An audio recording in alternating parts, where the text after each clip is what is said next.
Throughout human history, faith or the belief in a higher deity, or more commonly several deities, was and remains a widely held practice, answering everything from where we came from to our purpose here on Earth.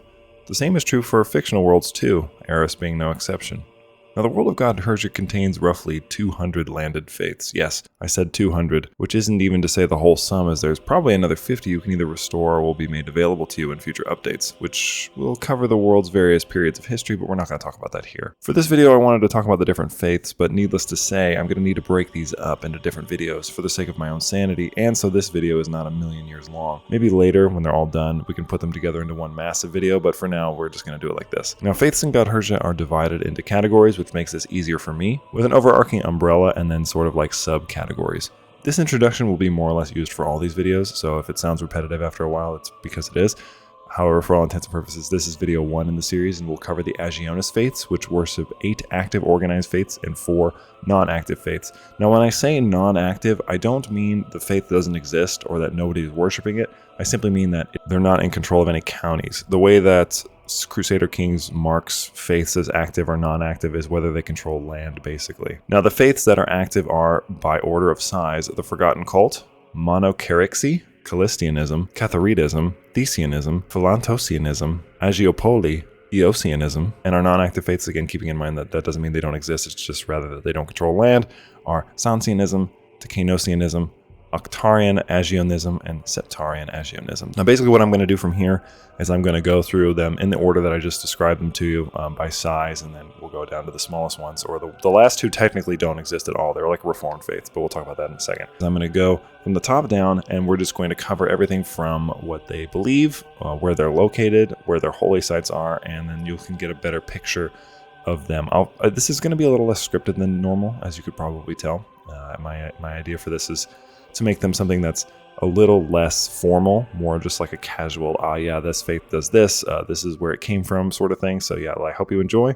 This is episode 1, and let's get into it. Alright, so firstly, Agionism is a religion based around the lives and martyrdoms of various adversarian reformists, saints, and rebels. While initially against adversarian religious practices, the end of the rebellion saw their cults rehabilitated and reincorporated into the adversarian fold. The Agionists and adversarians now share many tenets. They have since established themselves as crusading orders in Ceridon, down here in the south, seeking to spread the knowledge of their saints in what have become known as the Saints' Wars against the Ceridon people. That is the basic definition of what the Agionists are. And now all Agionist faith believe in a few of the same tenets, so I'm just going to talk about those briefly. So each of them, if you look at their beliefs, for the most part believed in armed pilgrimages, which are pilgrimages that travel across the world to holy sites and basically have crusaders with them. It's pretty common in crusading, even in the base game. They're also the followers of the saints. Whatever their differences, our faiths belong to the Agionist family. So basically they like each other because each of them worship the saints. They also have the Saints' Crusade, which consider faiths in their doctrine righteous. Basically, if there's another Agionist order, the other orders will be like, oh, okay, I agree with you, even if they don't necessarily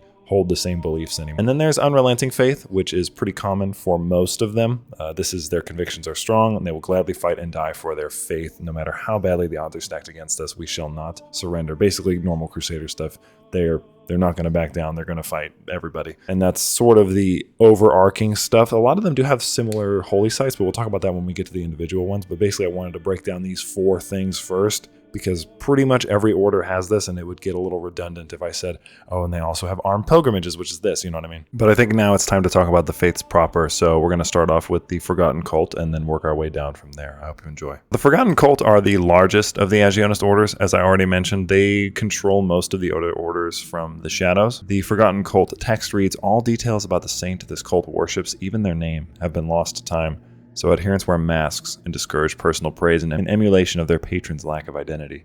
Their symbol is the eye of their saint, staring vacantly, unable to focus until their name is uttered once again.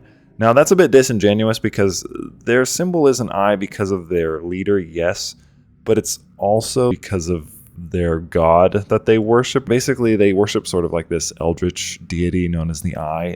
You can read a little bit about it in the lore primer. There's actually a short story on it towards the end of that if you're curious. So we have the Forgotten Cult. As you can see, they believe in the tenets of armed pilgrimages and unrelenting faith like most of the other Agionist orders, but they also have this unique one known as the Forgotten, which the Forgotten is basically they hide their faces to show their devotion, which we already talked about, and it gives them certain principles, they get intrigue bonuses, and they have masks on. Basically, they have certain things that they deem virtues, like being deceitful, being humble, being calm, rather than being honest, trusting, or arrogant.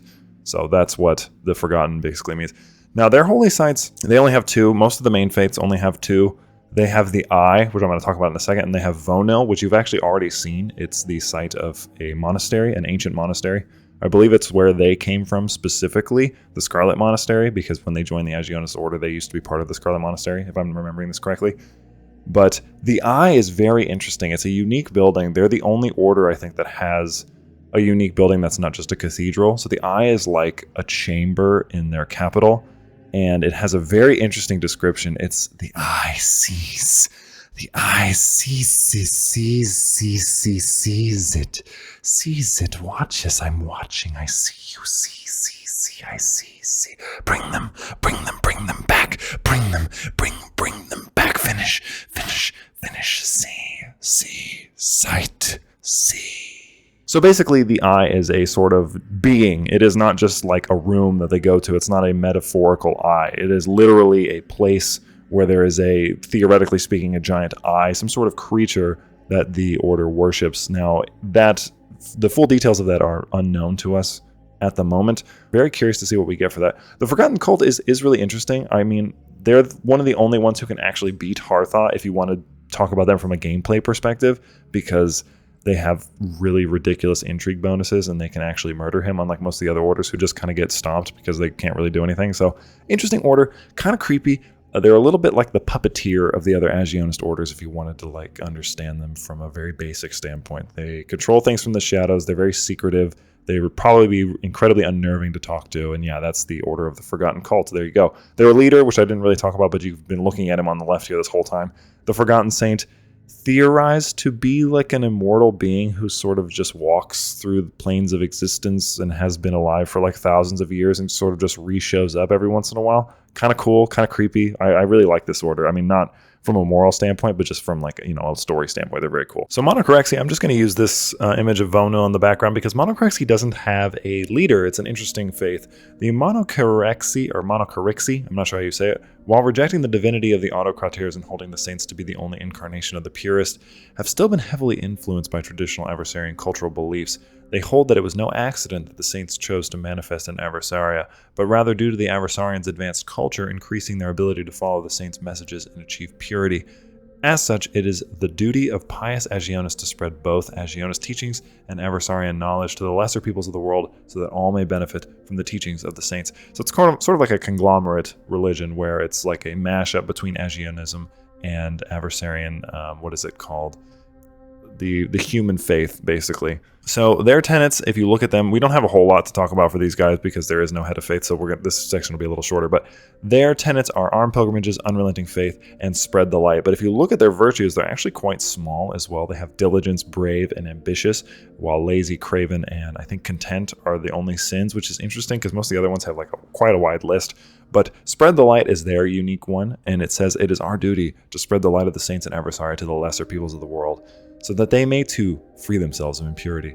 Thus we must show unwavering support for our brothers and sisters in the saintly orders who have dedicated their missions, their lives, to accomplishing this divine goal. Basically, these guys they seem fairly monastic to me, even though they're not monastic in principle, because it would say that if they were, but they seem sort of like they want to be a peripheral, like sort of on the edge of the society and just assist the other orders, not really participate. Although it does say they have armed pilgrimages, so maybe I'm wrong. Maybe they're just like people who subscribe to both. They have a bunch of holy sites. Basically, there's a couple of these faiths that worship all of the houses or original homes of the saints, like the home of Sansia, home of Decanos, home of Callisto, and etc. And they also worship Vonil as well. Vonil being where the Forgotten Saint came from, so obviously they worship that too.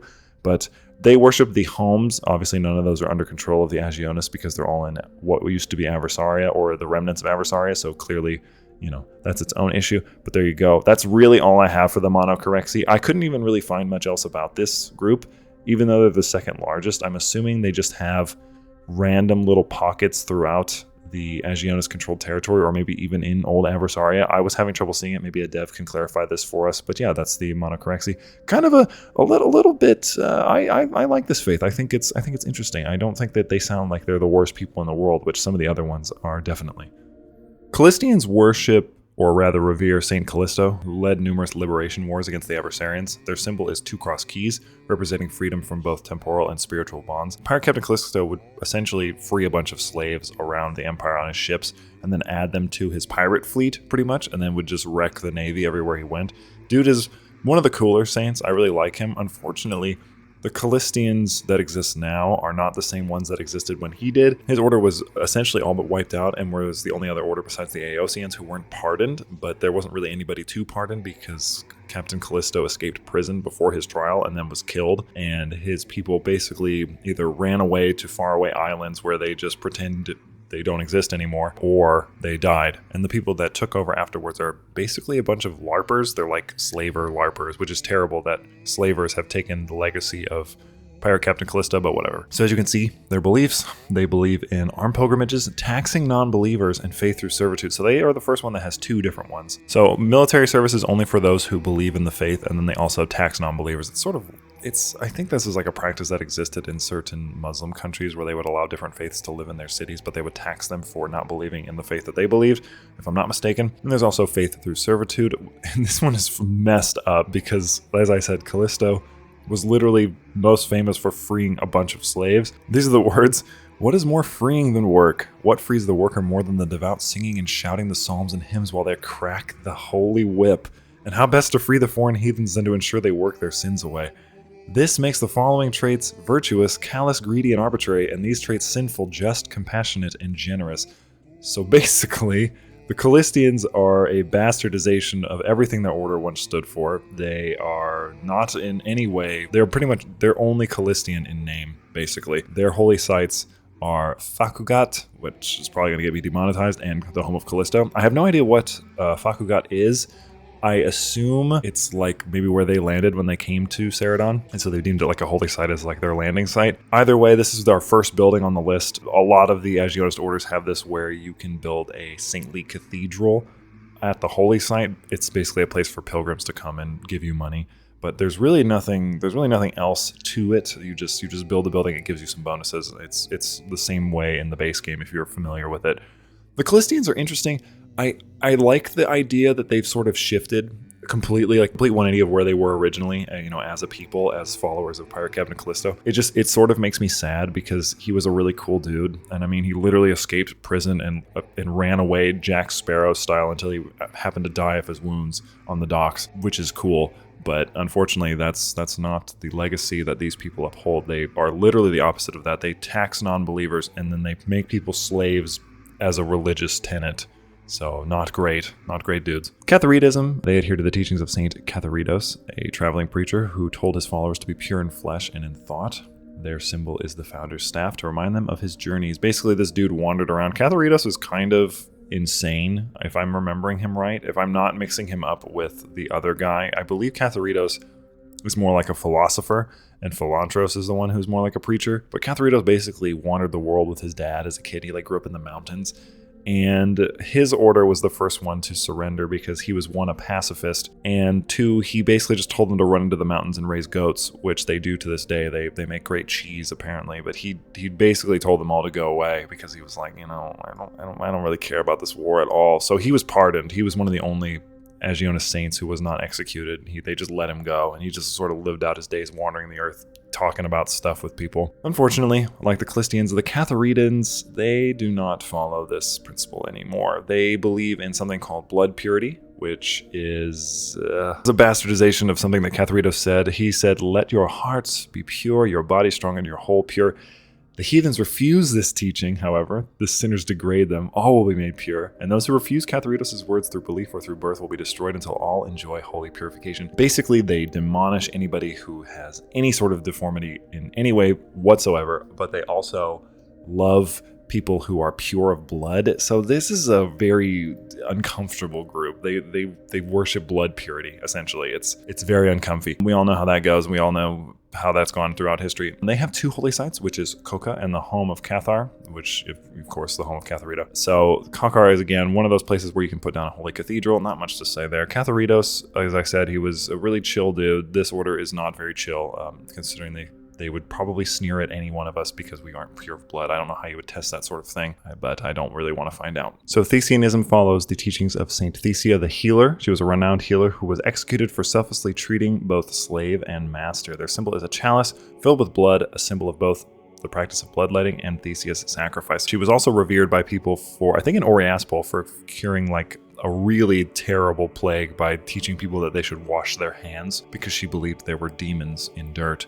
So pretty, influential woman. So they believe in something called the quest for life, which is, you can look at their virtues. They actually have pretty chill ones for the most part, but as you know, as always the case, quest for anything is worrying. It's not that they're like a bad order. I would actually say that they're one of the few that aren't like overtly terrible, but let me just read this for you.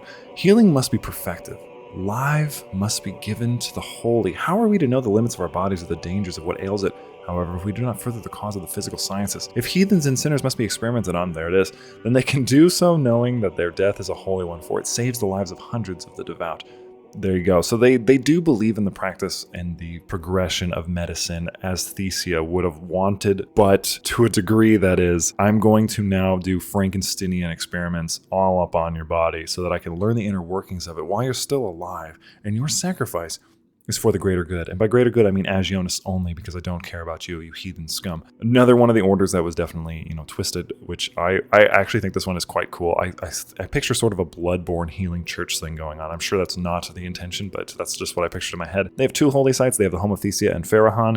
Again, same thing with the other ones. You can build a holy cathedral in Pharahan, and then I'm not sure what you can do in the home of Thesia. I feel bad for Thesia. She would have probably been incredibly sad to see this happen. She really just wanted to heal people and to be kind to them. So this one hurts. Philantrosianism follows Saint Philantros. He was the preacher, if I'm not mistaken, which is why I'm always confused by the description, but I could be mixing him up with Catharitos, again, like I said, but I'm pretty sure Philantros is the preacher. He collected alms from the wealthy and distributed them to those in need. He basically helped pay for people to free their slaves. His symbol is the gilded hand, stretching outwards in charity, basically preached charity and to give. Unfortunately, like all the other orders, they've turned this into something completely different. They were like, the hand doesn't mean that I give you money.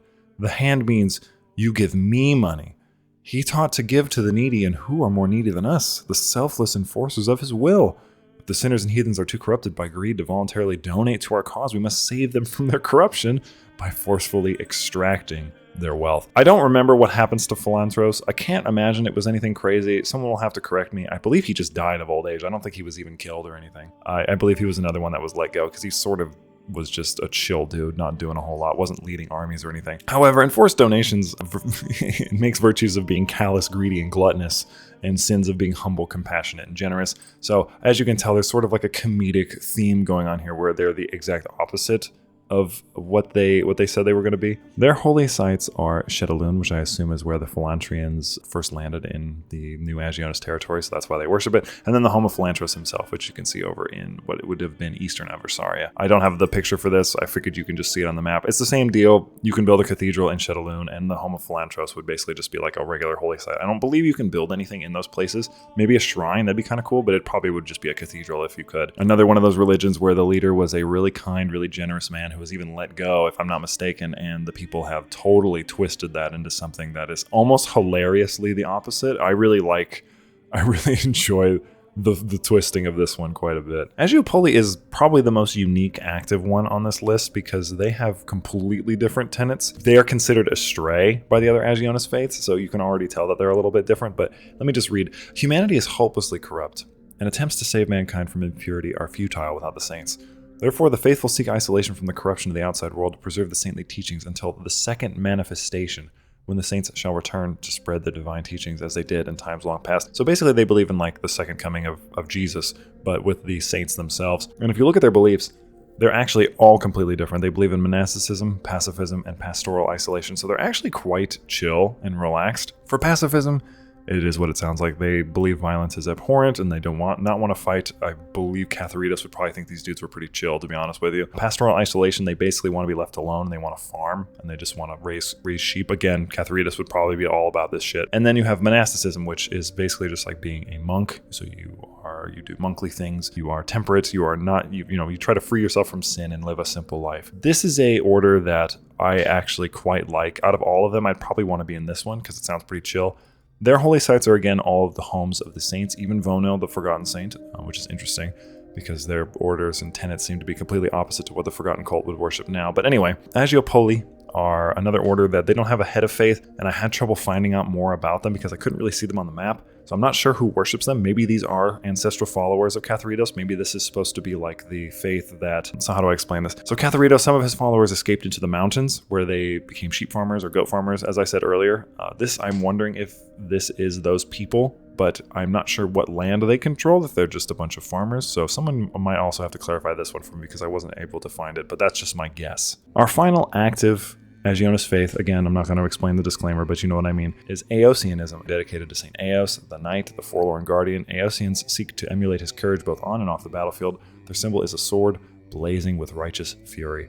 If you look at their beliefs, they're actually not bad. The only one that could be considered bad would maybe be stubborn, but that's not always a bad thing. Their different tenet is courage always. It is our lot to protect the flock. Our swords swing not for glory. Our warriors fight not for coin, but we serve for the valor that can be found in true courage. Basically, they are like the most uber chivalrous order that you could possibly imagine. Now, yes, you could co-opt that into being bad. It's inevitable. You could do that with anything. Now, Eos, he died during the Agionist rebellion. He actually died during a siege at a fortress called Geka with Leg and Sansia. He was defending a breach in the wall that lasted for like a week. A battle that lasted for like a week, and he ended up falling with a bunch of his men, a bunch of dead bodies around him, and then Sansia was captured and later executed as well. He was the first saint to actually die, but then Callisto, so he didn't see the trials, and because of that, the Aeosians, I'm kind of summarizing that video I did. If you want to know more, you can always just go watch it. But the Aeosians were basically not pardoned because a lot of things were stacked against them, and they had to go into hiding, and they basically became guerrilla fighters. And while the other orders were sort of reintegrated into society, the Aeosians pretty much had to live on the fringes, and that is why they are so small, because when they finally reintegrated with the other Agionist orders when they moved to Ceridon, they had virtually no political or military power left. So yeah, kind of sad, but the Aeosians, they have a bright future. I believe that's true. I have high hopes for them. I think you guys will be pleasantly surprised to see what happens, but I'm not going to spoil too much. So that is the Aeosians, and now we're going to go to the non-active ones, or the ones that just don't have any counties. The Aeosians technically have one county, because they only have one county of land, whereas these other four don't have any counties.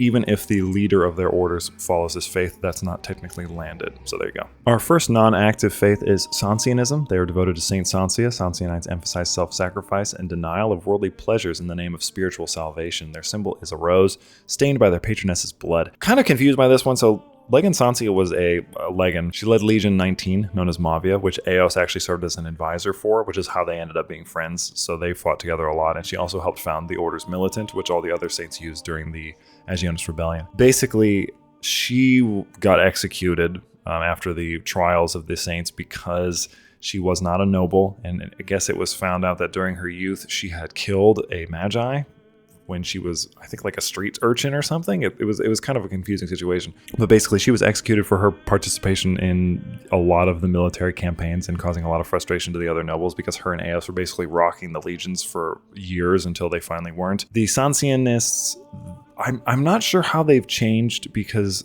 you don't actually hear a whole lot about her in the lore that I've read for the Agionist Rebellion and the Agionists. I don't remember much about her caring about suffering, but they have a principle called strength through suffering, which through suffering, sacrifice, and pain, the spirit is strengthened and brought closer to the purest.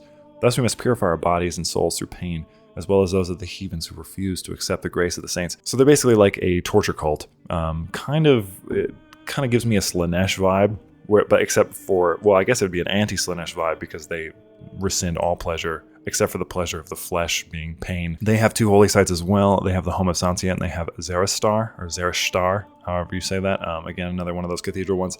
Kind of feel bad for Legan Sansia. She became very resigned to her fate. Decanos tried to save her, but she sort of knew that they were going to execute her anyway, so it didn't really matter. Decanosiists, which is just a mouthful of a word, follow the teachings, or they pretend to follow the principles of Saint Decanos, who was a judge, or rather a legal scholar, who was so committed to the law he had the entire legal code memorized after being blinded so he could continue his duties. Their symbol is a closed eye, demonstrating the physical sight is necessary to see truth. Decanos was obviously one of the saints, and he also represented them during their trials. Basically, the biggest legal chad in the history of anything in the Empire.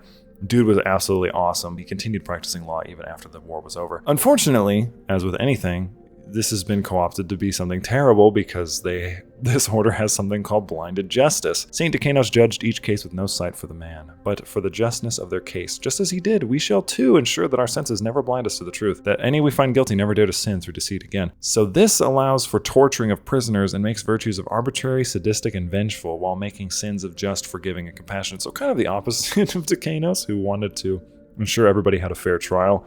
These people just want to ensure that you suffer the most. So it's sort of like the American legal system. They have two holy sites. They have the home of Decanos and they have Baloyer, which again, Baloyer, it's a place you can put a holy cathedral. You know how it goes. Decanos is a really interesting character as well. I quite like his story and his participation and basically just absolutely rocking the Aversarian legal system throughout the war, blocking all sorts of things they tried to do during the rebellion. And then even during the trial, managing to get certain reforms passed that the saints wanted basically during the rebellion. Not all of them, of course, because otherwise it would have been known to be a lot more successful, but it is largely because of him that the Agionists ended up being so ingrained in Aversarian politics and why they are in Ceradon in the first place, because his absolute legal brass balls, won them the day, and then they were allowed to go back into society, and as a result gained a ridiculous amount of power because they did have a lot of sympathizers. And yeah, you can almost blame him for everything that's happened right now in a way. So these last two, I'm going to mash them together because they are almost identical in all but one thing. So these are Octarian Agionism and Septarian Agionism. United, codified, and purified under the eye of the Order of the Forlorn Guardian, Agionism is now united in their veneration of the saints who were martyred by the Aversarians. While initially against Aversarian religious practices, the end of their rebellion saw the cults rehabilitated and reincorporated into the Aversarian fold. The Agionists and Aversarians now share many tenets. The only difference between the two of these, the Octarian faith has basically codified all the saints, including the Forgotten Saint, where the Septarians have codified all the saints minus the Forgotten Saint, who they have named to be heretical, basically kicking their influence out of the orders, and then the Aosians becoming in charge. This is not an option I think you can do in game yet, and it is interesting to me that they have these two decisions or potential decisions, these faith things that exist in game, that they can codify their faith and sort of steer them into a brighter future without the shadowy influence of people who worship a whispering eyeball that's inside of a cave or whatever. Or you can do the opposite and you can say, well, you know what, they're not that weird. They just wear funny masks and talk to an eldritch eyeball god. I mean, the world, we killed God at some point. It's fine. You could do either one. It's obviously going to be up to the player. Just lick the old finger, add another tally for my boys, the Aosians, because, I don't see the other orders getting to do this sort of thing. Do you? No. And also they have a unique belief called syncreticism, which is the Agionist orders worship all saints and each faith merely chooses to focus its attention on the specific one. So basically where the other faiths were separate, this one combines them. That's the essence of what this is. It's to make them all one religion. It would sort of be like if Catholics worshipped individual saints and now you could just worship all of them or whichever ones you wanted. And I can genuinely not believe it, but we have reached the end of this video. I had no idea. I just want to tell you guys right now, I was going to do all of these faiths in one video. That would have been insane. 200. I've done 12? Oh my god, and that's just one umbrella. So before I even make any more of these, if you like this video, please like, comment, subscribe, because I promise you I will not make more of these if people are not that interested. It's totally fine if you're not. If you don't want to see more of them, then you absolutely do not have to. I will not spend the time to make them because they are quite time consuming. It's a lot of resources and things to gather, trying to fact check myself and also ask the devs sometimes. This is another one where I sort of tried to do it all on my own because I have a lot of information about the Agionists, so I feel comfortable. I'm not like an Agionist sympathizer. This one just happened to be the alphabetical first faith, so don't come at me because I keep talking about the Agionists. Okay, I'm sorry. I want to talk about the other stuff too. Okay, well, thank you so much for watching. I'm Soul. This has been a Godherja lore video. Once again, this will be a part 1 if you guys want to see more. If not, this will just be a one-off, and that's totally fine with me. I do not care. I will not be offended. If you like this channel, if you like this content, please consider becoming a channel member. You can see our channel members right here. We have various perks, which you can see in the Join tab. I want to thank everybody who is already a channel member or who decides to become one. You guys are greatly appreciated, and I welcome you into the order, or rather, I welcome you into the Brotherhood of Solanum, the Solanum Knights. That's us. I have a few more Godherja lore videos planned. Obviously, there's going to be many, many more because you guys just love this mod so much, and I really love sharing it with you, and I really love working with the devs to create things for you. I can't say what I'm working on next. It's probably going to be a large Rise of the Autocratir video, which I think at this point will be getting ready to start soon. I'm having them review the draft for that now. And then after that, we'll see. I may do a video on the Agionist Rebellion just because I keep talking on it, so I might as well do, like, complete the trilogy. Now that I've done the Faiths, now that I've done an AOC video, I might as well probably do an Agionist Rebellion video just to wrap it up. Maybe one on the Saints War as well. That way you guys can know way too much about just one part of this world because I'm crazy and I can't stop talking about them. But anyway, once again, thank you so much for watching. I'm Soul. This has been a Godherja lore video. I said that twice already, but I'm saying it once more, and I will happily see you in the next one.